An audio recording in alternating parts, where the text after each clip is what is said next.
झारखंड में इस साल के अंत में विधानसभा के चुनाव होने वाले हैं, लेकिन उससे पहले ही सीएम हेमंत सोरेन को बड़ा झटका लगने वाला है, जिसका सीधा असर आने वाले दिनों में चुनाव पर देखने को मिलेगा।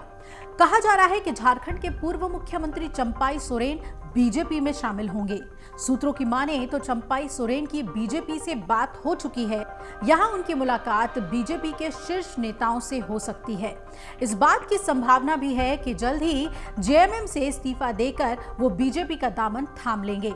अब आपको बता दें कि जब झारखंड के मुख्यमंत्री हेमंत सोरेन ने गिरफ्तार होने से पहले इस्तीफा दिया था, तो चंपाई सोरेन को ही सीएम बनाया था। सब कुछ नाटकीय ढंग से हुआ और कोल्हान के टाइगर कहलाए जाने वाले चंपाई सोरेन, एक वरिष्ठ नेता ने सत्ता की बागडोर अपने हाथ में ली। जमानत पर जेल से रिहा होने के बाद ठीक उसी तरीके से नाटकीय ढंग से उन्हें पद से हटाया गया और सीएम की गद्दी पर फिर से काबिज हो गए हेमंत सोरेन।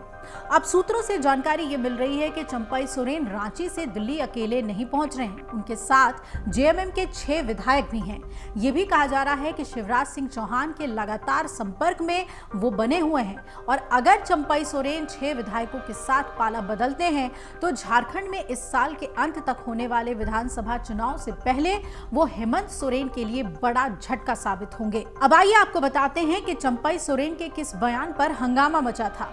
दरअसल चंपाई सोरेन से जब उनके पाला बदलने के अटकलों के बारे में पूछा गया था तो उन्होंने कहा था कि उनका राजनीतिक जीवन बहुत लंबा है, अभी कुछ भी कहना मुश्किल है। इसके अलावा वो ऐसे कई अन्य सवालों को मुस्कुरा कर टालते हुए ही नजर आए थे।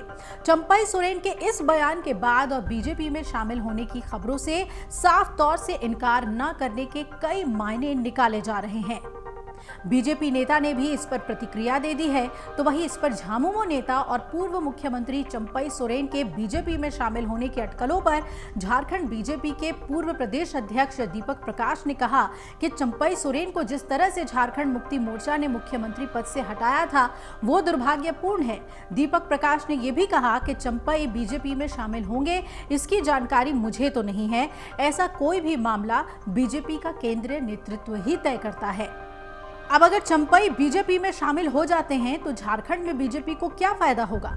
बताया जा रहा है कि अगर चंपाई बीजेपी में शामिल होते हैं तो उनके बेटे बाबूलाल सोरेन को घाटशिला या पोटका से विधानसभा के चुनावी मैदान में उतारा जा सकता है। फिलहाल इन दोनों ही सीटों पर बीजेपी के विधायक हैं। अब आइए ये भी समझ लें कि जेएमएम की मुश्किलें कितनी बढ़ेगी। तो चंपाई सोरेन झारखंड मुक्ति मोर्चा के वरिष्ठ नेता हैं।